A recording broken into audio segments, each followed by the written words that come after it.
नमस्कार, मी मानसी आरआरसी नेटवर्कच्या लेटेस्ट बातमीपत्रात आपले स्वागत करते। अशा आहेत आजच्या हेडलाइन्स प्रस्तुत करता Marcus the readymade multibrand showroom. सर्वोत्तम quality, fresh stock, latest designs, reasonable rate. LRT college road, Raghuvanshi मंगल कार्यालय के बाजू में, अकोला। पहिल्या हिवरखेड नगर परिषद निवडणुकीसाठी मतदारांमध्ये उत्साह। नगर परिषदेचे गठन कोणी केले यावर राजकीय नेत्यांमध्ये वादावादी। तेल्हारात नेत्यांचा ठेकेदार ते चौकीदार प्रवास। आरआरसी रणसंग्राम, भाजप नेत्यांची अनुपस्थिती चर्चेचा विषय। रविवारी आरआरसीचा रणसंग्राम अकोट येथे। केंद्रीय मंत्री प्रतापराव जाधव यांच्या प्रमुख उपस्थितीत भगवान बिरसा मुंडा जयंतीनिमित्त सांस्कृतिक महोत्सवाचे आयोजन।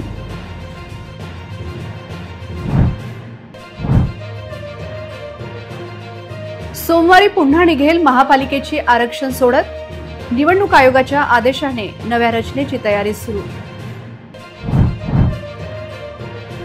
आरआरसी रणसंग्रामच्या लाईव्ह कार्यक्रमात जनतेचा मोठा खुलासा। निवडणूक ओळखपत्रावर मुस्लिम व्यक्तीच्या वडिलांना केले हिंदू। आता सविस्तर बातम्या। हिवरखेड येथे रस्त्याचा विकास होण्यासाठी 10 वर्ष लागले आहे। हिवरखेड येथे पहिल्यांदाच नगर परिषदेची निवडणूक होत आहे, त्यामुळे या ठिकाणी हिवरखेड येथे नगर परिषद कोणी केली यावर चर्चा रंगली, तर शहराचा विकास खुंटल्याचा आरोप नागरिकांनी केला आहे। उद्या रविवारी अकोट नगर परिषद निवडणुकीसाठी आरआरसी रणसंग्राम हा कार्यक्रम अकोट येथे होत आहे। हे विशेष विकास मंच असो यांच्याकडे असं पाठपुरावा आहे का? कोणी पाठपुरावामुळे नगर परिषदने डॉक्यूमेंटली जो केलेला है तो हिवरखेड वास्तव केलेला है। ये यहाँ के जनता को बहुत अच्छी तरीके से मालूम है कि हिवरखेड नगर परिषद किसके वजह से हुई है। आम्ही नगर पंचायत स्टे दिला, आम्ही नगर परिषद करून आणली, नगर परिषद करून आणली। नगर पंचायतच्या सुरुवातपासून पाठपुरावा हा। हिवरखेड येथे अनेक समस्या झाल्या आहेत। आरोग्य सेवा सुविधांचा अभाव, स्वच्छतागृहांचा अभाव। हिवरखेड येथून तेल्हारा रुग्णांना धावाधाव करावा लागतो। विकास झाला पाहिजे, शहराचा विकास झाला नाही, त्यामुळे शहराच्या विकासाचे स्वप्न हिवरखेडवासी पाहत आहे। त्यात हिवरखेड नगर परिषद कोणी केली यावर राजकीय पक्षांमध्ये चांगलाच वाद रंगला। हिवरखेड कसे असावे या विषयावर चर्चा न करता हिवरखेड नगर परिषद कोणी केली हे श्रेयाचे राजकारण येथे रंगले। पण स्थानिक हिवरखेडवासियांनी या ठिकाणी आरोग्य, शिक्षण आणि मूलभूत सोयी सुविधांवर भर देण्याची मागणी केली। हिवरखेडचा विकास करण्यासाठी सर्वांनी सहकार्य करण्याची गरज व्यक्त केली गेली। विकास कामांच्या मुद्द्यावर वाद होण्याची गरज असताना ते मात्र हिवरखेड येथे झाले नाही। आरआरसीने रणसंग्राम कार्यक्रमातून हिवरखेडची दखल घेतल्याबद्दल स्थानिकांनी आभार मानले। काय म्हणणं सर याच्यावर आपलं? सर्वप्रथम तर मी आरआरसीचं हिवरखेडवासियांच्या वतीने खूप मनपूर्वक स्वागत करतो की आपण हा कार्यक्रम घेतला। आताच सगळे मान्यवर इथं आपल्यासोबत बोलले विकासाच्या बाबतीत। तर सगळ्यात पहिला आपल्याला सांगू इच्छितो की सध्या ही नगर परिषद अस्तित्वाला आली आहे आणि नगर परिषदची पहिली निवडणूक आहे की आता जे निवडणूक होणार आहे या निवडणुकीमध्ये असा उमेदवार निवडून आणा की जो फक्त सर्वांचं जनसामान्याच्या इकडे लक्ष देऊ शकेल, तो करू शकेल कामं आणि त्यानं करावं। तेल्हारातील नगरसेवक ठेकेदार झाल्याची ओरड आज होती। तेल्हारा येथे आज आरआरसीच्या रणसंग्रामात सामान्य जनतेने अनेक आरोप लावले। नगर परिषदेच्या भ्रष्ट प्रशासनावर जोरदार टीका नागरिकांनी केली। इतकेच नाही तर शिक्षण, आरोग्य आणि रोजगार या विषयात तेल्हारा पिछाडीवर गेल्याची ओरड होती। अकोला जिल्ह्यातील तेल्हारा नगर परिषदेची आगामी निवडणूक महत्त्वपूर्ण ठरण्याची शक्यता आहे, कारण शहरातील 18,000 मतदार आपले मतदानाचा हक्क बजावतील। या निवडणुकीत 10 प्रभागातून 20 नगरसेवक निवडून येणार असून यावेळी नगराध्यक्षपद अनुसूचित जाती महिलेसाठी आरक्षित करण्यात आले आहे। प्रशासकीय अधिकारी हे देखील भ्रष्ट असल्याचा आरोप विरोधकांनी केला आहे। 5 वर्षापासून निवडणूक नाही, त्यामुळे जनतेत तीव्र रोष आहे। नगरपालिका चालवण्यासाठी महिला पदाधिकारी असतात, पण प्रत्यक्षात त्यांचे मूल आणि पतीच सत्ता चालवित असल्याचे मत मांडले। तेल्हारा शहरातील आरोग्य, शिक्षण आणि उद्योगांचा अभाव समोर आला आहे। भाजपामुळे तेल्हारा शहर भकास झाल्याचा आरोप नागरिकांनी आरआरसीच्या रणसंग्राम कार्यक्रमात लावला। गेल्या 10 ते 12 वर्षात या ठिकाणी तेल्हाराची इतकी बिकट अवस्था झालेली आहे, ज्या ठिकाणी शरद पवार बारामतीमध्ये भाषण करताना बारामतीच्या आज जी महाराष्ट्रात 1 नंबर नगरपालिका आहे त्यांना उपदेश देत होते की जर तुम्हाला नगर परिषदचा कारभार किंवा व्यवस्थापन आणि विकास पाहायचा असेल तर एक वेळा विदर्भातल्या अकोला जिल्ह्यातल्या तेल्हारा शहराचा तुम्ही नगर परिषदचा व्यवस्थापन पाहून या आणि तशी व्यवस्थापन प्रणाली आपल्या बारामतीमध्ये असली पाहिजे. म्हणजे इतकी ख्याती महाराष्ट्राच्या राज्याच्या म्हणजे लेवलवर ख्याती होती ती या गेल्या 10-12 वर्षात नगर परिषदच्या सत्ताधाऱ्यांनी त्याचा बट्ट्याबोळ केलेला आहे. सुशिक्षित महिला तुमच्यात जर तुमची मानसिकता विकास करायची नसेल, तुम्ही किती सुशिक्षित असाल तर तुम्ही विकास करू शकत नाही. तुमची मानसिकता हवी, तुम्ही समाजकारण करायला चालले की राजकारण चालले की तुम्ही मलिदा लोटायला चालले. आज जेही नगरसेवक निवडून आले त्यांची मागची मालमत्ता पहा, आताची मालमत्ता पहा, दुसऱ्यांच्या नावावर त्यांनी प्रॉपर्टी जमा केलेल्या आहेत. हे कधी उघडीस येईल जनतेला समजत नाही काय. आज जो साधारण एक दुकान म्हणून चालत होता तो नगरसेवक झाला, आज तो ठेकेदारी करू राहिला.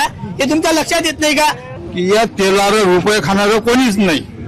जो निवडून आणला फक्त आम्ही गोर गरीबच गदी आहो. कितीही चांगला निवडून आणल्यावर आपल्याला दूर करतात. या शासनात कोणीच गरीबाचा न्याय राहणार नाही. पोलीस स्टेशन पाहिजे रुपये खाणारे, कमिटीत जाताना तर 50 जास्त लागतात.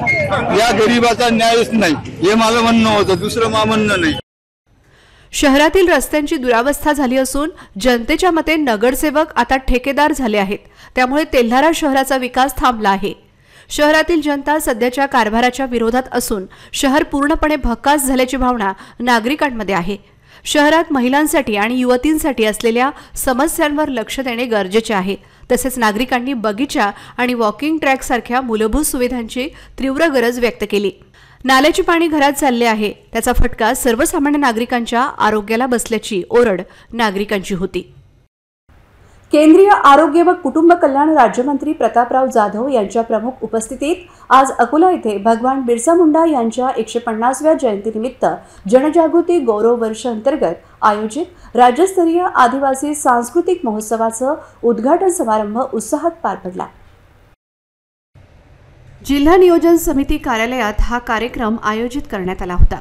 पंतप्रधान नरेंद्र मोदी यांच्या शुभ हस्ते व्हिडिओ कॉन्फरन्सिंगद्वारे महोत्सवाचे उद्घाटन झाले. केंद्रीय राज्यमंत्री प्रतापराव जाधव यांनी या राज्यस्तरीय कार्यक्रमात सहभागी होऊन भगवान बिरसा मुंडा यांच्या कार्याला आणि आदिवासी समाजाच्या गौरवशाली इतिहासाला आदराने वंदन केले. यावेळी त्यांनी मार्गदर्शनपर भाषण केले. केंद्रीय आरोग्य व कुटुंब कल्याण राज्यमंत्री प्रतापराव जाधव यांच्या प्रमुख उपस्थितीत आज अकोला येथे भगवान बिरसा मुंडा यांच्या 150व्या जयंतीनिमित्त जनजागृती गौरव वर्ष अंतर्गत आयोजित राज्यस्तरीय आदिवासी सांस्कृतिक महोत्सवाचं उद्घाटन समारंभ उत्साहात पार पडला. यावेळी आमदार वसंत खंडेलवाल यांची उपस्थिती होती. यावेळी पत्रकारांशी बोलताना बिहार निवडणुकीचा विजय हा पंतप्रधान नरेंद्र मोदींवर जनतेचा दृढ विश्वास दाखविणारा असल्याचे केंद्रीय मंत्री प्रतापराव जाधव म्हणाले. बघा, बिहारच नाही तर त्या अगोदर झालेल्या महाराष्ट्राच्या निवडणुका असतील किंवा इतरही राज्याच्या निवडणुका असतील, त्या सर्व राज्यांमधून काँग्रेस नावाचा पक्ष जवळपास संपत आलेला आहे आणि बिहारनं कालच्या निवडणुकीमध्ये त्याच्यावर शिक्कामोर्तब केलेला आहे. आणि म्हणून त्यांनी स्वबळाचा नारा दिला असला, काही जरी दिलेला असला तरी महाराष्ट्रामध्ये सुद्धा जनता आणि मतदार हे काँग्रेसला नाकारल्याशिवाय राहणार नाही. मग हे जर होतं तर मी म्हणतो त्यांनी या 25-30 जागांसाठी एवढी मोठा खर्च सरकारचा आणि निवडणुका घेण्यासाठी जे त्यांनी अगोदर नरेटिव्ह पसरवायचा जो प्रयत्न केला, तर भारतीय जनता पक्ष आणि NDAला अविरोध द्यायला पाहिजेत होतं त्यांनी, जर त्यांना अपेक्षित होतं. नाही, वरून आमचे सर्व जे महाराष्ट्राचे सर्व महायुतीचे नेते आहेत, सन्माननीय फडणवीस साहेब असतील, एकनाथराव शिंदे साहेब असतील, अजितदादा असतील, या सगळ्यांच्या स्पष्ट सूचना सर्व कार्यकर्त्यांना आहे की महायुतीमध्ये ह्या निवडणुका लढल्या पाहिजेत आणि आमचा सुद्धा प्रयत्न तोच आहे की महायुतीला सोबत राहूनच ह्या निवडणुका आपण लढून जिंकल्या पाहिजेत. नाही, असं नाहीये. अनेक ठिकाणी शिवसेना भाजप आहे, कुठं भाजप राष्ट्रवादी आहे, कुठं राष्ट्रवादी शिवसेना आहे, मित्र पक्षाला सोबत घेऊनच आहे. ह्या ज्या निवडणुका आहेत ह्या कार्यकर्त्याच्या निवडणुका आहेत आणि अनेक प्रभागामध्ये वार्डामध्ये कार्यकर्ते अनेक दिवसापासून उभं राहण्यासाठी तयारी करत असतात. कार्यकर्त्याचा आग्रह असतो, त्यामुळं अनेक पक्षाला, भाजप असेल, शिवसेना असेल, राष्ट्रवादी असेल, यांना सुद्धा तडजोडी करायला अनेक अडचणी येतात. पण मैत्रीपूर्ण काही ठिकाणी लढती होतील पण नंतर मात्र आम्ही सगळे महायुतीचे आहोत, महायुती म्हणूनच सगळ्या ठिकाणी सत्ता स्थापन केली आहे. महापालिकेच्या निवडणुकीसाठी 11 नोव्हेंबर रोजी प्रमिलाताई ओक येथे आरक्षणाची सोडत काढण्यात आली होती. आरक्षण सोडतीचा निकाल निवडणूक आयोगाच्या मान्यतेसाठी पाठवण्यात आला, परंतु आयोगाने ओबीसी महिला व सर्वसाधारण महिला आरक्षणाची सोडत नव्याने काढण्याचे आदेश दिले. आता 17 नोव्हेंबर रोजी महापालिकेच्या डॉक्टर बाबासाहेब आंबेडकर मुख्य सभागृहात सोडत काढली जाणार आहे. अनुसूचित जाती महिला, अनुसूचित जमाती महिला, इतर मागासवर्ग महिला तसेच सर्वसाधारण महिला प्रवर्ग आरक्षण सोडतीद्वारे निश्चित करून राज्य निवडणूक आयोगाकडे मान्यतेसाठी पाठवण्यात आला होता. मात्र राज्य निवडणूक आयोगाने एससी, एसटी व नागरिकांचा मागास प्रवर्गासाठी निश्चित केलेले आरक्षण व्यवस्थित असले तरी नागरिकांचा मागासवर्ग प्रवर्ग महिला आणि सर्वसाधारण महिला प्रवर्ग या 2 प्रवर्गासाठीचे आरक्षण पुन्हा सोडतीद्वारे निश्चित करण्याचे आदेश महापालिकेला दिले आहेत. शासनाच्या 20 मे 2025 रोजी प्रसिद्ध करण्यात आलेल्या तरतुदीतील नियम 6 आणि 6 नुसार पुनर्नियुक्ती बंधनकारक असल्याने महापालिकेला नवी सोडत काढण्याचे निर्देश दिले आहे. त्यासाठी सोमवार 17 नोव्हेंबर रोजी सकाळी 11 वाजता महापालिकेच्या डॉक्टर बाबासाहेब आंबेडकर मुख्य सभागृहात सोडत काढण्यात येणार आहे. आता पुढील आरक्षण कसे राहणार याकडे लक्ष लागले आहे. अकोला महानगरपालिका सार्वत्रिक निवडणूक 2025च्या अनुषंगाने दिनांक 11 नोव्हेंबर 2025 रोजी प्रमिलाताई ओक येथे अनुसूचित जाती, अनुसूचित जमाती, नागरिकांचा मागासवर्ग प्रवर्ग आणि खुल्या प्रवर्गातील महिलांसाठी आरक्षण निश्चित करण्यात आलं होतं. सदर आरक्षण निश्चित करून माननीय राज्य निवडणूक आयोगाच्या मंजुरीस्तव पाठविले असता माननीय राज्य निवडणूक आयोग यांनी नागरिकांचा मागासवर्ग प्रवर्ग महिलांसाठी जे आरक्षण आपण काढलेलं आहे त्यामध्ये ड्रॉ पद्धतीने काढलेल्या महिला आरक्षणाबाबत बदल करून ते 4 प्रभागाऐवजी 12 प्रभागातून सदरचं आरक्षण काढून पुन्हा ही प्रक्रिया करून आणि खुल्या प्रवर्गातील महिलांच्या आरक्षणामध्ये अंशतः बदल करून पाठवण्याबाबत निर्देश दिलेले आहेत. त्यानुसार अकोला महानगरपालिका प्रशासनाद्वारा सोमवार दिनांक 17 नोव्हेंबर 2025 रोजी सकाळी 11 वाजता डॉक्टर बाबासाहेब आंबेडकर सभागृहामध्ये नागरिकांचा मागासवर्ग प्रवर्ग महिलांचं आरक्षण सोडत बाबत आणि खुल्या महिला सर्वसाधारण महिला प्रवर्गातील आरक्षण निश्चित करण्याबाबत कार्यवाही करण्यात येणार आहे. नगर परिषद निवडणुकीत मतदार जागृतीसाठी राबविण्यात येत असलेल्या आरआरसी नेटवर्कच्या रणसंग्राम कार्यक्रमात एक अत्यंत गंभीर आणि धक्कादायक खुलासा जनतेने समोर आणला आहे. अकोल्यात निवडणूक आयोग, जिल्हा प्रशासन आणि निवडणूक विभाग कशा प्रकारे काम करत आहे याचे जिवंत उदाहरण तेल्हारा येथील एका लाईव्ह कार्यक्रमात समोर आले आहे. हे बघा, हे पण असं घोर चालू आहे की मतदार यादी एक सांगितलेली आहे, त्यांचं नाव आहे शेख कलीम शेख कलंदर आणि वडिलाचं नाव आहे Gangaram. How it is possible की मुस्लिम मतदार आहे ज्यांच्या वडिलाचं नाव गंगाराम असूच शकत नाही, शक्यच नाही. आज सकाळी तेल्हारा येथे रणसंग्राम कार्यक्रम सुरू असताना शेख कलंदर तिथे आले. त्यांनी त्यांच्यासोबत निवडणूक आयोगाने मतदानासाठी दिलेले ओळखपत्र सोबत आणले होते. या ओळखपत्रात त्यांच्या वडिलांच्या नावाच्या जागी थेट गंगाराम कराळे असा उल्लेख असल्याचे त्यांनी दाखविले. शेख कलीम यांच्या वडिलांचे नाव मराठीत गंगाराम कराळे तर इंग्रजीत शेख कलंदर असा उल्लेख आहे. तेल्हारा येथील रहिवासी असलेल्या शेख अलीम शेख कलंदर यांच्या मतदार ओळखपत्रात ही गंभीर चूक निदर्शनास आली आहे. ही चूक कोणी केली?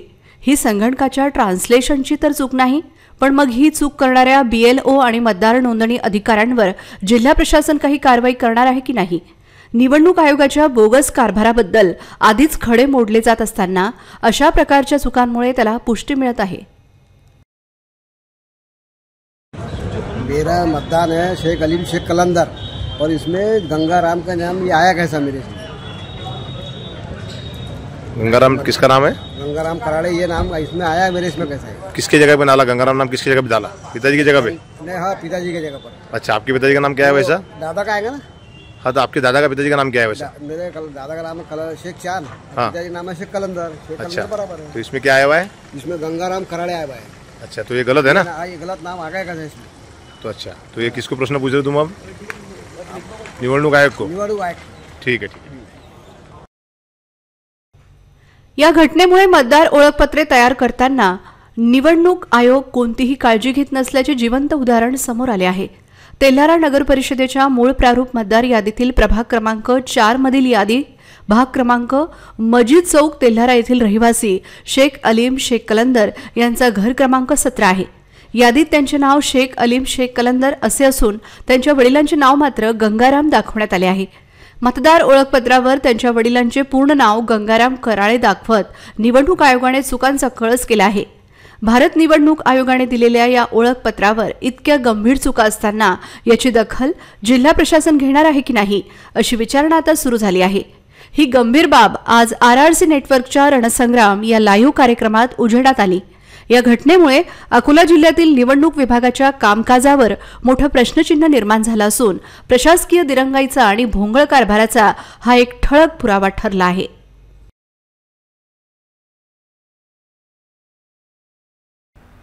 अकोला जिल्ह्यात ऑगस्ट आणि सप्टेंबर महिन्यात झालेल्या अतिवृष्टी आणि पूर यामुळे शेती पिकांचे मोठे नुकसान झाले होते। या नुकसानीच्या अनुषंगाने जिल्ह्यातील 2,70,000 शेतकऱ्यांना 255,15,67,000 इतक्या मदतीचे वितरण करण्यात आले आहे। अतिवृष्टी व पूरबाधित 2,21,707 शेतकऱ्यांना रब्बी हंगामासाठी बियाणे व इतर अनुषंगिक बाबीकरिता प्रति हेक्टरी 10,000 याप्रमाणे 191,43,00,000 इतकी मदत थेट DBT पद्धतीने वितरित करण्यात आली आहे। पालकमंत्र्यांच्या निर्देशानंतर प्रशासनाची तत्परता अतिवृष्टी आणि पूर या नैसर्गिक आपत्तीच्या पार्श्वभूमीवर शासनाने जाहीर केलेल्या मदत व सवलतींच्या अनुषंगाने जिल्ह्याचे पालकमंत्री ॲडव्होकेट आकाश पुणकर यांनी तात्काळ बैठका घेऊन सविस्तर पंचनामे करण्याचे निर्देश प्रशासनाला दिले होते। त्यानुसार ऑगस्ट सप्टेंबरमधील नुकसानीची मदत वितरण आणि रब्बी हंगामासाठी बियाणे आदींसाठी मदतीची वितरण प्रक्रिया प्रशासनाने युद्ध पातळीवर राबवली। अकोला जिल्ह्यात ऑगस्ट आणि सप्टेंबर महिन्यात झालेल्या अतिवृष्टी आणि पूर यामुळे शेतपिकांचे मोठे नुकसान झाले होते। या नुकसानीच्या अनुषंगाने जिल्ह्यातील 2,70,000 शेतकऱ्यांना 255,15,67,000 इतक्या मदतीचे वितरण करण्यात आले आहे। बाळापूर पातूर महामार्गावर जागोजागी पडलेल्या जीवघेण्या खड्ड्यांमुळे होत असलेले अपघात आणि बळींची मालिका अखेर थांबणार आहे। सार्वजनिक बांधकाम विभागाने या महामार्गावरील खड्डे बुजवण्याचे काम तातडीने सुरू केले आहे। RRC न्यूजच्या बातमीनंतर ही डागडुजी सुरू झाली आहे। बाळापूर पातूर महामार्ग अपघातांचे केंद्र बनलेल्या रस्त्याकडे 2 वर्षांपासून दुर्लक्ष कायम होते। या खड्ड्यांमुळे अनेक नागरिक पडून जखमी झाले तर काही जणांना आपला जीवही गमवावा लागला होता। हा रस्ता अपघातांचे केंद्र बनला होता। सार्वजनिक बांधकाम विभागाला याबाबत वेळोवेळी निवेदने देण्यात आली, आंदोलनही करण्यात आली, मात्र या गंभीर बाबीकडे कोणीही लक्ष दिले नाही। मागील 4 दिवसांपूर्वीही या रस्त्याबाबत बातमी प्रसारित होताच सार्वजनिक बांधकाम विभाग खडबडून जागा झाला आणि खड्डे बुजवण्याचे काम सुरू झाले। चांदणी फाटा ते स्टेट बँक बेसिक शाळेजवळ, कृषी सेवा केंद्राजवळ, पोलीस चौकी, सिद्धार्थनगर, पहिली फरशी, कोंबडेबुवा, धनेगाव बागफाटा आदी महत्त्वाच्या परिसरात पडलेले खड्डे युद्ध पातळीवर बुजवले जात आहेत। यवतमाळ नगर परिषदेच्या निवडणुकीसाठी उमेदवारी अर्ज दाखल करण्याच्या प्रक्रियेला आज वेग आला। निवडणुकीच्या रिंगणात 2 प्रमुख महिला उमेदवारांनी आपला उमेदवारी अर्ज दाखल केल्यामुळे येथील लढत आता लक्षवेधी ठरणार आहे। आदिवासी विकास मंत्री डॉक्टर अशोक उईके यांच्या कन्या ॲडव्होकेट प्रियदर्शनी उईके यांनी भाजपच्या अधिकृत उमेदवार म्हणून आपले नामांकन दाखल केले आहे। त्यांनी जिल्हाधिकारी कार्यालयातील निवडणूक निर्णय अधिकाऱ्यांकडे आपला अर्ज सादर केला। दुसऱ्या बाजूला महाविकास आघाडीच्या संभाव्य उमेदवार माजी मुख्याधिकारी माधुरी मडावी यांनीही आजच निवडणूक निर्णय अधिकाऱ्यांकडे आपला उमेदवारी अर्ज सादर केला। या दोन्ही प्रमुख महिला उमेदवारांनी अर्ज दाखल केल्यामुळे यवतमाळ नगर परिषदेच्या निवडणुकीची रंगत वाढली आहे। दोन्ही पक्षांकडून जोरदार प्रचार मोहीम राबविली जाण्याची चिन्हे असून आगामी दिवसात निवडणुकीला गती मिळण्याची शक्यता आहे। आज वाशिम नगराध्यक्ष पदासाठी ठाकरेंच्या शिवसेनेकडून दुसरा अर्ज दाखल झाला आहे, तर काल ठाकरेंच्याच शिवसेनेकडून उपजिल्हा प्रमुख ठेंगडे यांनी उमेदवारी अर्ज भरला होता। त्यामुळे शिवसेना उबाटाकडून अधिकृत उमेदवारी कोणाला मिळते हे पाहणे आता महत्त्वाचे ठरणार आहे।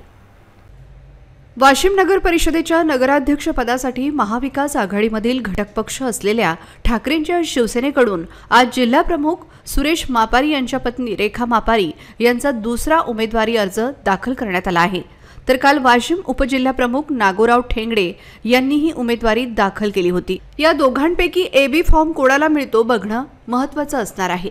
विशेष म्हणजे काल ठेंगडे यांचा अर्ज दाखल करताना जिल्हाप्रमुख सुरेश मापारी स्वतः हजर होते आणि आज मात्र त्यांनी स्वतःच्या पत्नीचा उमेदवारी अर्ज दाखल केलाय। त्यामुळे शिवसेना उभाटाकडून उमेदवारी कोणाला मिळणार याकडे सर्वांचे लक्ष लागले आहे। कालच महाविकास आघाडीच्या नेत्यांनी वाशिम जिल्ह्यातील 4 नगर परिषद आणि 1 नगर पंचायतसाठी एकत्र निवडणूक लढवू असं जाहीर केलं होतं। मात्र वाशिम नगराध्यक्षपदाच्या उमेदवारीवरून ठाकरेंच्या शिवसेनेत चांगलीच रस्सीखेच दिसून येत आहे। तसेच पक्ष नेमकं कुणाला अधिकृत उमेदवारी देतो ते अर्ज मागे घेण्याच्या दिवशी समजेल। मात्र ज्यांना उभाटाकडून अधिकृत उमेदवारी मिळणार नाही त्यांची भूमिका काय राहणार हे 2 दिवसात स्पष्ट होणार आहे। रेखा सुरेश मापारी महाविकास आघाडीकडून अर्ज भरत आहे नगराध्यक्षासाठी उद्धव बाळासाहेब ठाकरे या गटात। सौ रेखा सुरेश मापारी महाविकास आघाडीतर्फे शिवसेना उद्धव बाळासाहेब ठाकरे या पक्षाच्या वतीने आम्ही अर्ज आज भरत आहे नगराध्यक्ष पदासाठी। काल आपल्या एका कार्यकर्त्यांनी अर्ज भरलेला आहे, ती कसा वापस घेणार का काय करणार? नाही, तो त्यांचा अधिकार आहे, कारण पक्षाचे ते बी उपजिल्हा प्रमुख आहेत, त्यांनी बी अर्ज भरलेला आहे। जो पक्षाचा निर्णय होईल, ज्याला एबी फॉर्म लागेल तो अधिकृत उमेदवार होईल। शासकीय वैद्यकीय महाविद्यालयामध्ये एका ज्युनियर विद्यार्थिनीच्या कथित रॅगिंग प्रकरणावरून मोठे वादळ उठले आहे। काही वरिष्ठ विद्यार्थ्यांनी या विद्यार्थिनीचे रॅगिंग केल्याची गंभीर तक्रार थेट राष्ट्रीय वैद्यकीय आयोगाकडे ईमेलद्वारे दाखल करण्यात आली आहे। वैद्यकीय महाविद्यालय प्रशासन हा मुद्दा दाबत असल्याची ओरड आता होत आहे। राष्ट्रीय वैद्यकीय आयोगाने या तक्रारीची गंभीर दखल घेत महाविद्यालय व्यवस्थापनाला या प्रकरणाबद्दल तातडीने खुलासा मागवणारा ईमेलचा आदेश शुक्रवारी पाठवला। यामुळे महाविद्यालयाच्या प्रशासनात मोठी खळबळ उडाली। आदेश येताच महाविद्यालयाचे अधिष्ठाता डॉक्टर संजय सोनूने यांनी तत्काळ बैठक बोलावली। स्त्रीरोग विभाग व इतर विभागांच्या अधिकाऱ्यांसोबत दिवसभर चर्चा झाली आणि तक्रारीत नमूद असलेल्या कनिष्ठ व वरिष्ठ विद्यार्थ्यांची कसून चौकशी करण्यात आली। एनएमसीकडून तक्रारीचा मेल मिळाल्यावर चौकशी समितीने दोन्ही गटांच्या विद्यार्थ्यांना त्यांचे म्हणणे मांडण्याची संधी दिली। मात्र कनिष्ठ आणि वरिष्ठ अशा दोन्ही पक्षांनी रॅगिंगचा प्रकार घडल्याचे स्पष्टपणे नाकारले। अधिष्ठाता डॉक्टर संजय सोनूने यांनी स्पष्टपणे सांगितले की त्यांनी दोन्ही गटांना विचारणा केली होती आणि दोघांनीही रॅगिंगचा इन्कार केला। प्रशासनाने इन्कार केला असला तरी महाविद्यालयाच्या कॉरिडॉरमध्ये या प्रकरणावरून संशयाचे वातावरण आहे। जर रॅगिंग झालेली नसेल तर कोणी जबरदस्तीने तक्रार का दाखल करेल, अशी चर्चा काही विद्यार्थी दबक्या आवाजात करत आहेत। यावरून हे प्रकरण दडपण्याचा प्रयत्न केला जात असल्याची शंका बळावली आहे। आगामी नगर परिषद निवडणुकीच्या पार्श्वभूमीवर विभागीय आयुक्तांच्या आदेशानुसार निवडणूक निरीक्षक प्रमोद दंडोले यांनी आज दर्यापूर नगर परिषदेला भेट दिली। त्यांनी निवडणुकीच्या तयारीचा आणि कामकाजाचा सविस्तर आढावा घेतला। निवडणूक निरीक्षक प्रमोद दंडोले यांनी दुपारी 4 वाजता दरम्यान नगर परिषदेत भेट दिली। त्यांनी तेथील निवडणुकीच्या कामकाजाची पाहणी केली आणि उपस्थित अधिकाऱ्यांशी चर्चा करून सद्यस्थितीचा आढावा घेतला। निवडणूक प्रक्रिया सुरळीत आणि व्यवस्थित पार पाडण्यासाठी त्यांनी अधिकाऱ्यांना आवश्यक मार्गदर्शन केले। निरीक्षकांनी सुमारे अर्धा तास या ठिकाणी थांबून कामकाजाची माहिती घेतली। यावेळी निवडणूक निर्णय अधिकारी दादासाहेब दराडे, सहाय्यक निवडणूक निर्णय अधिकारी रवींद्र कांडजे, मुख्याधिकारी डॉक्टर विकास खंडारे, दर्यापूरचे उपविभागीय पोलीस अधिकारी सतीश कुलकर्णी, ठाणेदार सुनील वानखडे यांच्यासह इतर अधिकारी उपस्थित होते। दर्यापूर नगर परिषदेत आतापर्यंत 22 जणांचे नामांकन अर्ज दाखल झाले आहेत। अनेक उमेदवारांनी ऑनलाईन पद्धतीने नामांकन अर्ज दाखल केले असले तरी निवडणूक निर्णय अधिकाऱ्यांकडे ऑफलाईन पद्धतीने अर्ज दाखल करणे आवश्यक असल्याचे स्पष्ट करण्यात आले आहे। यंदाची दर्यापूर नगरपालिकेची निवडणूक ऐतिहासिक होणार असून उमेदवारांची भाऊ गर्दी होण्याची स्पष्ट चिन्हे सध्या दिसत आहेत। पुन्हा एक नजर टाकूया आजच्या प्रमुख घडामोडींवर। हेडलाइन्स प्रस्तुत करता Marcus the readymade multibrand showroom. सर्वोत्तम quality, fresh stock, latest designs, reasonable rate. LRT college road, Raghuvanshi मंगल कार्यालय के बाजू में, अकोला। पहिल्या हिवरखेड नगर परिषद निवडणुकीसाठी मतदारांमध्ये उत्साह। नगर परिषदेचे गठन कोणी केले यावर राजकीय नेत्यांमध्ये वादावादी। तेल्हारात नेत्यांचा ठेकेदार ते चौकीदार प्रवास। RRC रणसंग्राम, भाजप नेत्यांची अनुपस्थिती चर्चेचा विषय। रविवारी RRCचा रणसंग्राम अकोट येथे। केंद्रीय मंत्री प्रतापराव जाधव यांच्या प्रमुख उपस्थितीत भगवान बिरसा मुंडा जयंतीनिमित्त सांस्कृतिक महोत्सवाचे आयोजन.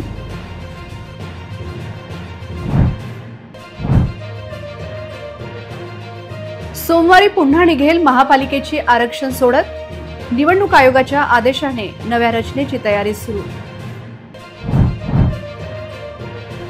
आरआरसी रणसंग्रामच्या लाईव्ह कार्यक्रमात जनतेचा मोठा खुलासा. निवडणूक ओळखपत्रावर मुस्लिम व्यक्तीच्या वडिलांना केले हिंदू. बातम्यांसाठी तुम्ही पाहत रहा आरआरसी न्यूज. 2,40,000 दर्शकांनी आरआरसी डिजिटल अकोला हे यूट्यूब चॅनल सबस्क्राईब केले आहे. तेव्हा तुम्ही कसली वाट पाहत आहात? तुम्ही पण सबस्क्राईब करा आणि बेल आयकॉन क्लिक करत आरआरसीच्या बातम्या निरंतर पहा. तुमच्या मोबाईलवर नोटिफिकेशन मिळण्यासाठी सबस्क्राईब करा आरआरसीचे यूट्यूब चॅनल. लाईक आणि फॉरवर्ड करा आरआरसी डिजिटल अकोलाचे हे न्यूज बुलेटिन. पुन्हा भेटूया लेटेस्ट बातम्यांसह नव्या बातमीपत्रात. तोवर नमस्कार.